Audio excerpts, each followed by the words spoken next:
Bom dia, boa tarde, boa noite aí, galerinha do sétimo ano. Tudo certo com vocês?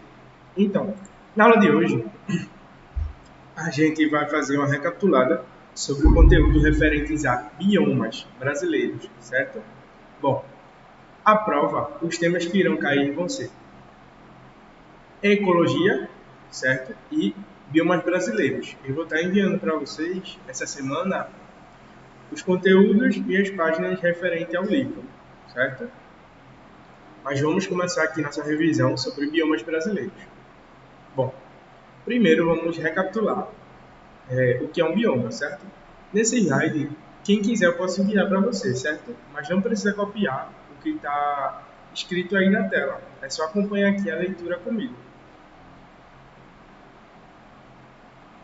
Ó, os biomas, eles são extensas regiões de variações climáticas específicas, como temperatura e chuva. Ou seja, são regiões muito grandes que vão possuir variações climáticas bem delimitadas e específicas. Eles vão possuir o solo, a vegetação e a fauna. Para quem não sabe o que é fauna, são todos os animais que vivem naquele local. Peculiares, ou seja, solo, vegetação e fauna específicos. Os biomas brasileiros são Amazônia, Cerrado, Mata Atlântica, Caatinga, Campos do Sul e Banhados, Pantanal e também os ambientes costeiros, que são ambientes próximos ao mar, certo? Tudo que tem costeiro é próximo ao mar. Pode ser aí costeiro da região da praia ou também próximo ao mar que não seja praia, né? Nós temos aí as principais imagens da Mata Atlântica, da Amazônia, do Cerrado, da Caatinga, de Pampas, Pantanal e dos ambientes costeiros. Os principais biomas brasileiros são seis: Mata Atlântica, Amazônia, Cerrado, Caatinga, Pampas e Pantanal. Os ambientes costeiros, eles são um subtipo dos biomas, então ele não é um dos mais importantes. Os mais importantes, eu vou repetir, são seis: Mata Atlântica, Amazônia, Cerrado, Caatinga, Pampas e Pantanal. E um bioma não tão importante são os ambientes costeiros, certo?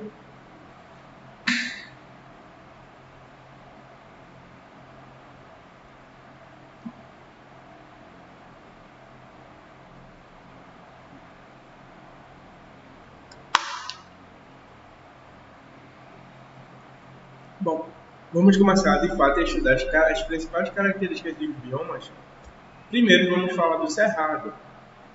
Toda essa região aí que vocês estão vendo é a região onde o Cerrado se encontra, certo? Então ele está aqui em toda essa extensão na região centro-brasileira, centro-oeste, né, que chama do Brasil.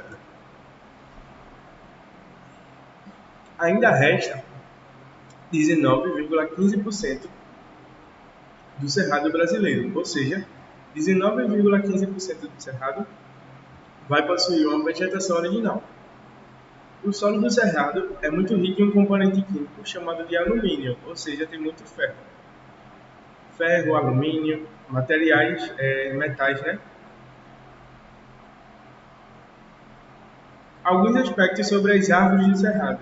Elas vão ter caules retorcidos, ou seja, a parte que a gente vê da árvore, ela vai ser toda troncha, certo? Não como essas árvores que a gente vê aqui em Recife, que são retas. A parte que a gente vê, que tem casca, etc., são tortas. E a casca das árvores são grossas. Caule é toda a parte que está no ar, a parte que a gente vê das árvores, certo? O fogo, por incrível que pareça, é um importante fator aí ecológico no Cerrado. E a gente vai falar por quê. A gente tem aqui algumas espécies encontradas no Cerrado. Temos aí o pequizeiro, que é chamado Cariocar brasiliense, certo? O próximo conteúdo que a gente vai estudar na próxima unidade, já depois das férias, nós vamos ver como se denomina os nomes científicos, certo? Aí vocês podem ver aí que o nome popular dessa espécie é pequiseiro, mas tem o nome aqui Carioca brasiliensis, sempre em texto é destacado, vocês veem aqui que está em parênteses, certo? E também a primeira palavra sempre em letra maiúscula e a segunda sempre em letra minúscula, certo? Temos aqui, ó, as queimadas. Na aula passada, na semana passada, nós falamos um pouco sobre queimadas. Aí, quem lembra? Eu falei as características de uma queimada e sua importância.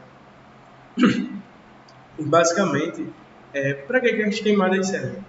Elas são formas aí de fazer uma manutenção desse bioma do cerrado, certo?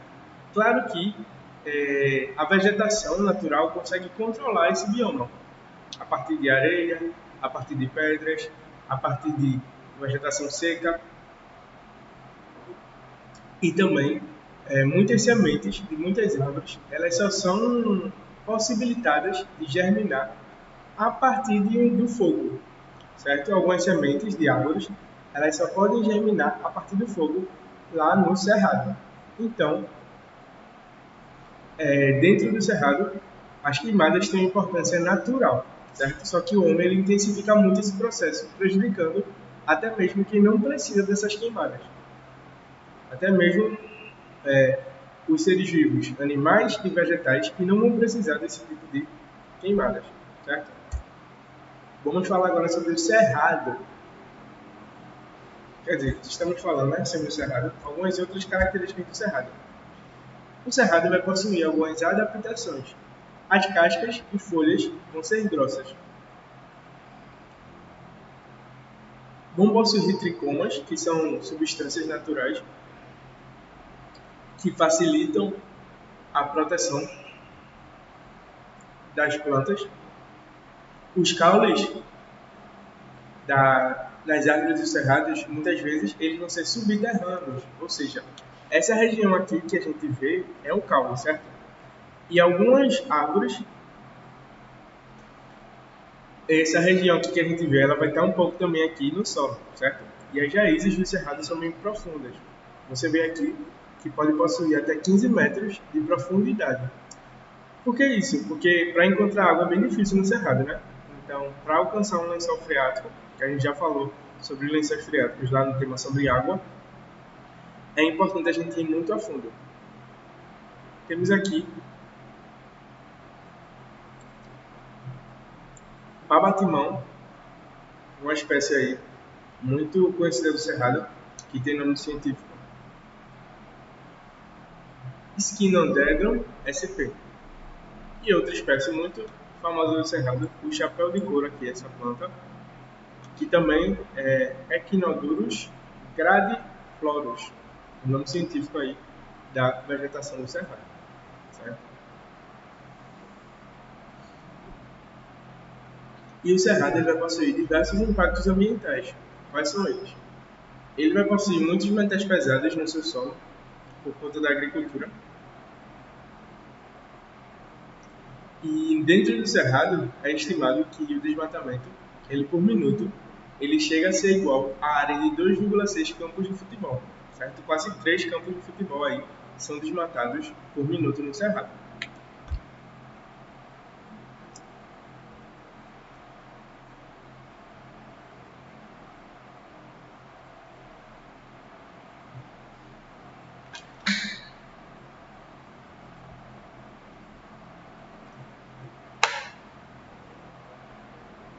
Vamos falar agora sobre a caatinga, certo? Se eu tinha aqui, nessa região central, o cerrado, aqui nessa região eu vou ter a caatinga, certo? Vamos ver as características da caatinga. Bom, quais são as características da caatinga? A caatinga vai ser o único bioma exclusivamente brasileiro. Então, perceba isso. Caatinga é o único bioma brasileiro, certo? O clima da Caatinga vai ser semiárido e de solo raso e pedregoso. A vegetação da Caatinga ela vai permanecer verde no inverno, certo? Até mesmo no frio ela continua verde.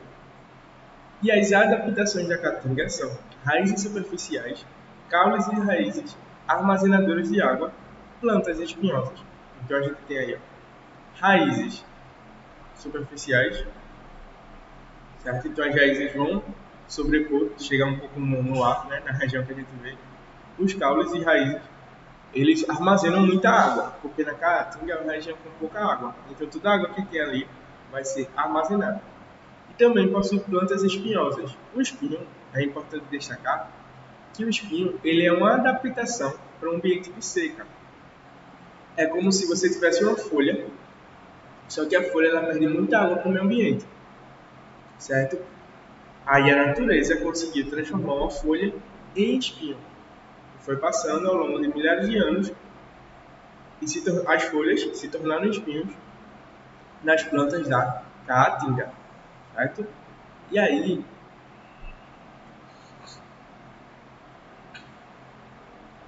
a partir desses espinhos das plantas, foi possível perder uma menor quantidade de água para o meio, certo? Vamos aqui recapitular o que a gente viu nesse slide. Caatinga é o único bioma exclusivamente brasileiro. O clima do bioma é semiárido e de solo raso e pedregoso. Semiárido significa que chove pouco, certo? A sua vegetação na Caatinga permanece verde no inverno. E as suas adaptações são raízes superficiais, caules e raízes armazenadoras de água, plantas e espinhos. Temos algumas plantas muito comuns aí na Caatinga, certo? A gente tem aqui o período de estiagem, que é inclusive uma imagem aqui muito forte, que as pessoas remetem muito ao Nordeste. De fato, no Nordeste, um dos principais biomas é a Caatinga, certo? Essa imagem aqui já serviu de palco para várias obras literárias e cinematográficas, como O Alto da Compadecida, que tem grande importância cultural para nós, enquanto pessoas que vivemos no Nordeste, e também para a cultura brasileira, e também para a cultura nordestina, certo? Aqui a gente tem a diferença entre o período de estiagem e o período de chuva, certo? Temos aqui ainda a coroa de frade, que é o Melocactus barriensis, certo? Uma cactácea aí bem bonita, né? Muito importante também para a vegetação da caatinga. E ela cresce aqui numa região bem seca. E uma planta também muito famosa, que é o umbuzeiro, que tem o nome científico Spodias tuberosa, certo?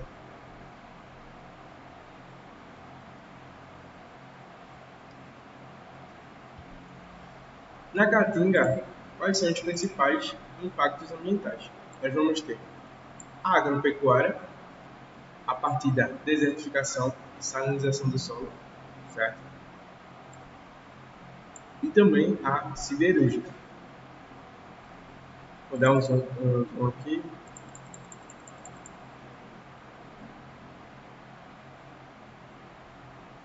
Vejam que a vegetação da Caatinga, a partir do calor intenso, ela perde muita água para o meio ambiente, porque o solo possui muito sal.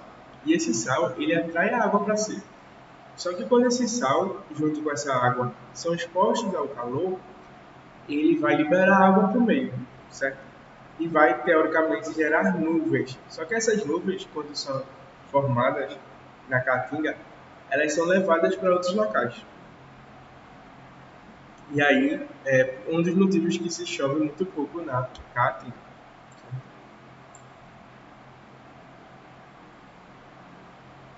Temos aqui os chamados regiões desérticas na Caatinga. Vamos ler um pouco sobre isso?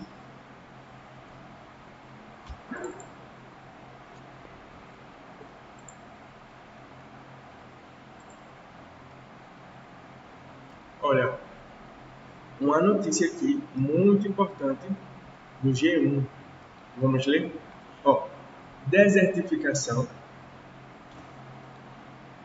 atinge 13% do semiárido brasileiro e ameaça a conservação da caatinga. Estimativa é do Laboratório de Análises e Processamento de Imagens de Satélite, chamado LAPIS, e esse processo é causado pela ação humana e por mudanças climáticas. Temos aqui um vídeo.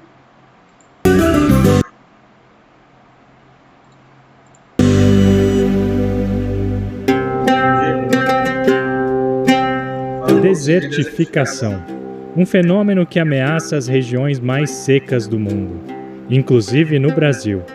Mas o que é a desertificação? Quais são as suas causas? Nessa edição do Desafio Natureza, o G1 buscou algumas dessas respostas. Eu sou Felipe Domingues, esse aí do meu lado é o meu colega Celso Tavares.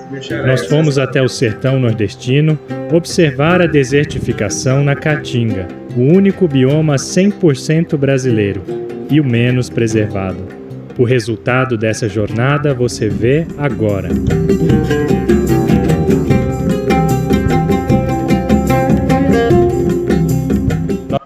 Então, aqui uma reportagem do G1. Eu não posso passar toda, certo? Por direitos autorais. Mas eu posso ler a notícia. Como eu tinha falado na aula, a Caatinga é o único bioma exclusivamente brasileiro. E ela vai sofrer de um fenômeno chamado chão rachado aqui, que é nessa imagem que a gente está vendo bem, né? O chão rachado. Que ele acontece quando o ambiente tem pouca vegetação, pouca água e pede muito das pessoas que vivem ali. Mas é a própria ação humana que tem colocado a Caatinga em risco, a ponto de, em algumas áreas, a situação chegar a um estágio quase irreversível, que é chamado a desertificação. De acordo com estimativas do Laboratório de Análises e Processamento de Imagens e Satélites, chamado de LAPIS, ligado à Universidade Federal de Alagoas, que é chamada de UFAL, 12,35% do semiárido brasileiro enfrenta o processo de desertificação. Ou seja, considerando uma área total, aí um número bem grande, né? De 982.563,3 km dessa região, 126.336 km estão se transformando em deserto, conforme o monitoramento realizado entre 13% e 27%, e divulgado no início de julho. Esse território, que basicamente é o que conhecemos como sertão no Nordeste brasileiro, tem quase o tamanho, por exemplo, de um país como a Grécia. E o cenário ele é ainda mais alarmante se olharmos para as chamadas áreas suscetíveis à desertificação, que são chamadas ASDS, no Nordeste brasileiro, nas quais o processo de formação de pequenos desertos pode se instalar se os fatores contribuintes forem mantidos. De acordo com o Ministério do Meio Ambiente, elas constituem 16% do território brasileiro, equivalente às áreas somadas de França, Alemanha, Itália e Holanda, 27% dos municípios de todo o país e partes dos 9 estados na região Nordeste e de 2 estados na região Sudeste. Na região Sudeste, a Caatinga está em Minas Gerais e Espírito Santo. Temos ainda 31,7 milhões de habitantes, que formam 17% da população brasileira, que vive sob esse bioma. E aí, essa série de reportagens do G1, que é chamada Desafio da Natureza sobre a Desertificação, ela observou territórios degradados e preservados da Caatinga, ouviu pessoas locais sobre como a destruição do bioma pode afetar suas vidas e acompanhou projetos que tentam reverter a desertificação. E agora a gente vai falar um pouco sobre a desertificação. Bom, a desertificação é um dos processos mais graves da de degradação humana. Ela ocorre exclusivamente nas regiões áridas, semiáridas e subúmidas, secas, do planeta. Ou seja, é possível que ocorra desertificação em todas as áreas que chove pouco, certo? Conforme a definição das Nações Unidas, da ONU, a rigor, a degradação observada em outras regiões mais úmidas não é desertificação. Por quê? Porque nas regiões secas, o solo já é naturalmente mais frágil por receber pouca água e também possui pouco material orgânico. A retirada da cobertura vegetal, que é chamada de desmatamento, ela vai deixar a terra exposta ao sol e vai agravar a situação. O solo ele fica rapidamente arenoso ou rochoso, sem nutrientes e sem água, e sendo quase impossível que novos seres vivos se estabeleçam. A desertificação ela pode ser despertada por vários fatores, especialmente os eventos climáticos e as ações humanas. Pode ser consequência da elevação das temperaturas, mas também acentua seus efeitos num ciclo vicioso. E aqui a gente tem as áreas suscetíveis à desertificação no Brasil. E dentro da região da Caatinga, totaliza 16% do território brasileiro. Como nós vemos aqui, o semiárido.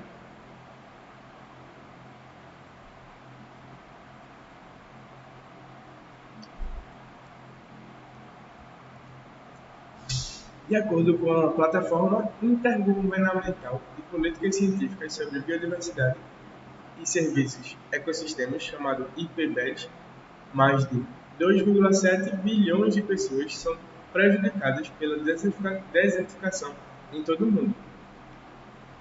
E outra estimativa muito importante é usada pelo painel intergovernamental de mudanças climáticas chamado IPCC, em um relatório divulgado no início de agosto do ano que essa reportagem foi lançada, que foi em 2019, em agosto de 2019, certo? É de que 50% da caatinga passa por alguma forma de degradação, inclusive a desertificação. E o dado ele se refere a 2005. Cerca de 8% do território do Brasil enfrenta algum tipo de degradação, sendo a caatinga o bioma menos preservado atualmente. E, oficialmente, os chamados núcleos de desertificação são áreas onde o problema se manifesta de forma mais acentuada no Brasil, no Nordeste brasileiro, sendo em Seridó, Rio Grande do Norte, Paraíba, Carreiros Velhos, também na Paraíba, Inhanhões, no Ceará, Jucuás, no Piauí, no Sertão Central, aqui em Pernambuco, e no Sertão de São Francisco, na Bahia. Deserto não vai ser a mesma coisa que seca. Por quê? Segundo um pesquisador muito famoso chamado Aldrin Pérez Marim, do Instituto Nacional do Semiárido, chamado de INSA, que estuda o problema com indicadores de qualidade do solo, 85% do semiárido brasileiro está em processo de desertificação moderada e 9% está efetivamente desertificado. Ou seja, nesses 9% notificados pelo INSA, a reversão do processo é quase impossível. Pérez Marim ressalta que a desertificação não é sinônimo de seca.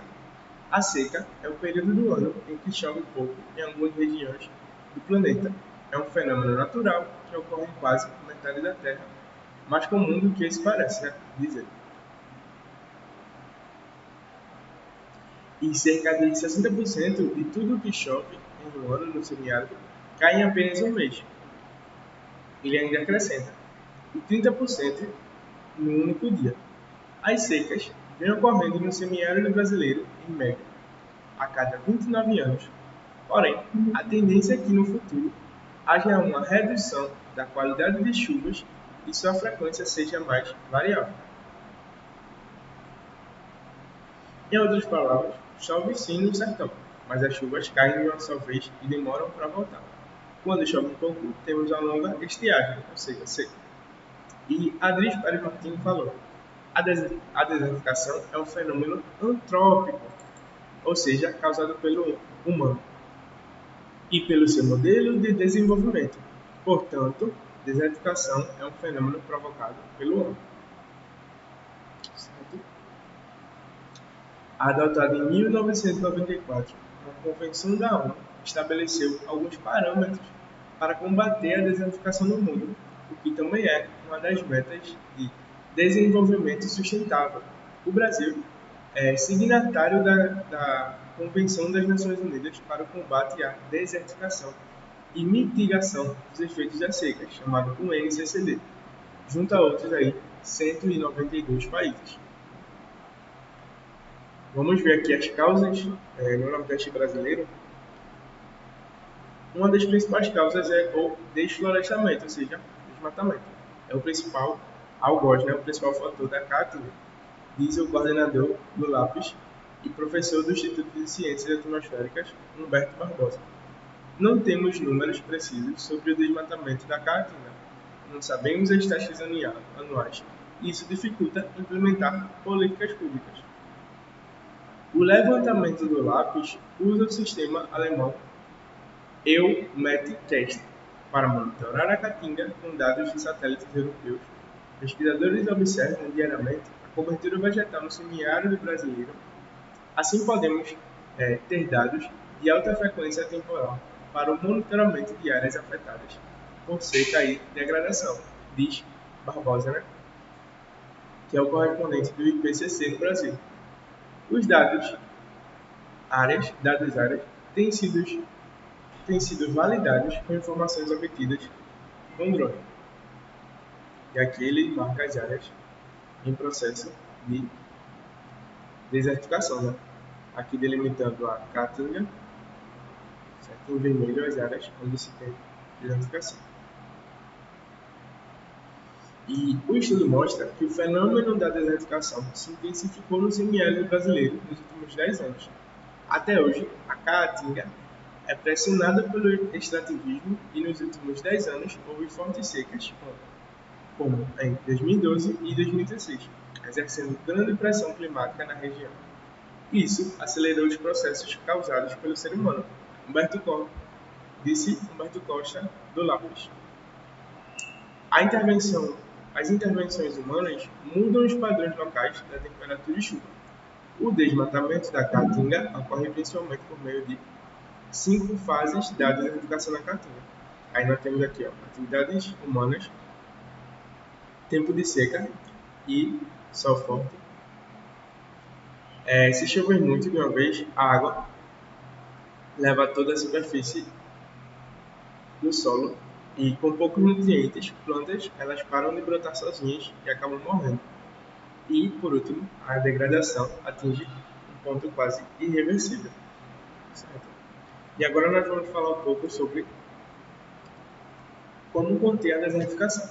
Bom, para conter a expansão da desertificação na caatinga, é preciso controlar os impactos da ação humana e manter algumas áreas preservadas em pequenos territórios protegidos ou mesmo em unidades de conservação chamadas UCS. Isso também demanda um grande esforço de conscientização da população local para que compreenda as consequências do desmatamento da caatinga. Uma das principais atividades econômicas no sertão brasileiro, a criação de caprinos e ovinos, ou seja, quem sabe aí, caprinos e ovinos? Caprinos são bodes e cabras e ovinos são ovelhas, certo? Criação de caprinos e ovinos soltos na caatinga precisa ser conciliada com a conservação do meio ambiente natural e que a gente tem uma imagem de uma região com certa desertificação. Certo? Então, gente, vamos dar continuidade à nossa aula aqui sobre a caatinga. Falamos um pouco sobre a vegetação. E na próxima aula aqui nós vamos continuar no slide 14, falando sobre Campos do Sul e Banhados aqui dentro da nossa revisão, certo? Obrigado e até a próxima.